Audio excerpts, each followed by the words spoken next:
Well, the Red Sox and Yankees played their first game together over the weekend in what's known as the preseason Grapefruit League down in Florida. And with baseball revving back up today, we're talking about baseball bats. You can't have a batter up in baseball unless you have a bat. And while you might not have thought about it, where those baseball bats actually come from, it's a pretty fascinating process, and a process that takes place right here in Connecticut, Summers to be exact. That's where I met up with Tim Mayo, once a player himself. He's now a top-notch bat maker, helping ball players hit.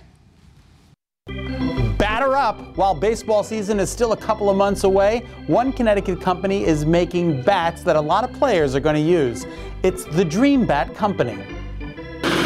Compressor on. Dust collector on. It's time to make a bat. Yes, that's the sound of something wonderful. It's a compressor that operates this machine that's going to make a bat, a beautiful baseball bat. We started it in 2005. I was making bats for a lot of the collegiate summer leagues. The local one is the Holyoke. It was the Holyoke Giants then. It's the Blue Sox now. I was teaching at the same time. I stopped teaching to make bats full time. Teaching baseball? No, high school biology actually. Oh, and you were a ball player yourself? I was. And did you dream about making bats? I knew I wanted to run my own business, and then I loved baseball, so I just tied the two together. Depending on what season it is and the size of the contracts Tim gets, the staff at the Dream Bat Company changes. So we've had anywhere from 0 to 6 employees. It fluctuates year to year. So we make anywhere from 2,800 to 4,000 bats a year. So we're considered a mid-sized company. Louisville makes around $80,000 bats a year. 80,000 bats a year, and you're making how many? About up to 4, okay. 4 or 5. Yeah. So we're mid-size. And where are your bats used? Who's using all your over bats? the world. So pro players that go to Australia to play, Japan to play, the Netherlands, and then pretty much amateur baseball in the U.S. So that's what makes the bats? That's what cuts them, yep. But after that, everything is hand. So we hand sand them, hand paint them, and then we laser engrave them upstairs, yep. Each individual bat is handmade? Each one, yeah. So when you get a bat like this, it's kind of special? Yeah, it's all completely handmade. That's correct. It's not mass produced. Now, are people using your bats to play, or are they using them for pieces of art? So we make trophy bats and like gift bats, and we've made some wedding bats. So we put a nice white bat with Mr. and Mrs. on there with the date of the wedding. Groomsmen bats, birth announcement bats. We make bats so if a baby's born is 20 inches long, we'll make a 20-inch bat and put all the details of the birth on there. What a great idea. So yeah, it's cool. It's cool.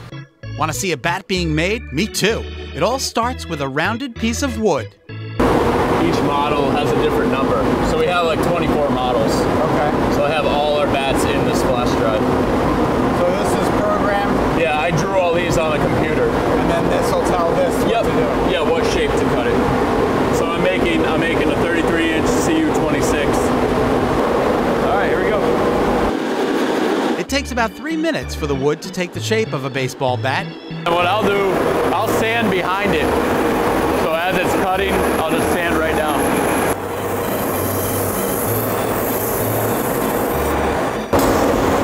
There it is. It's pretty smooth. That's spot on, like to 1/100th of an inch for the specs, like each diameter running all the way down. Next, it's upstairs to get painted. So I'm gonna paint this handle.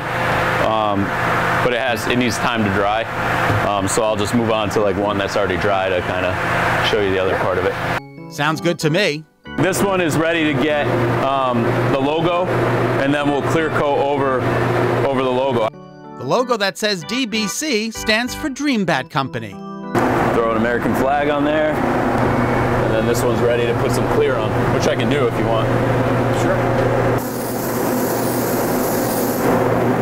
So that's one coat, and we'll let that dry for about 30 minutes. Do that 3 times, and then it's good to go. Good to go. Yep. From there, the bat goes into this machine, which engraves what Tim has inputted into his computer. So this is the last step, the engraving? Pretty much, yeah. So we'll engrave it, which will actually, using a laser, get into the wood.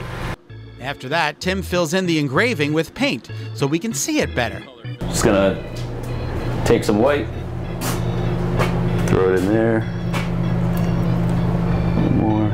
What is that, paint? Or? This is silk screening paint.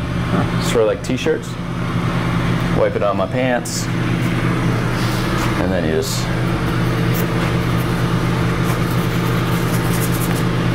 stay. Isn't that clever? That's so cool. Yeah, it's pretty cool seeing that happen. Can I swing it? Sure. Batter up! This is the finished product, ladies and gentlemen. Isn't that beautiful? What a bat that is. Tim, thanks so much for your time. Absolutely. Really my pleasure. Nice to meet you. Thank you. You as well. Those are cool. What a nice guy Tim Mayo is. Tim also makes other items out of wood with a baseball theme. So if you're interested in seeing his work, you can head to dreambats.com. Tim also has a store in East Windsor where you can go to see the bats, hold them, and buy them too. Check it out. What a great gift for the baseball lover in your family.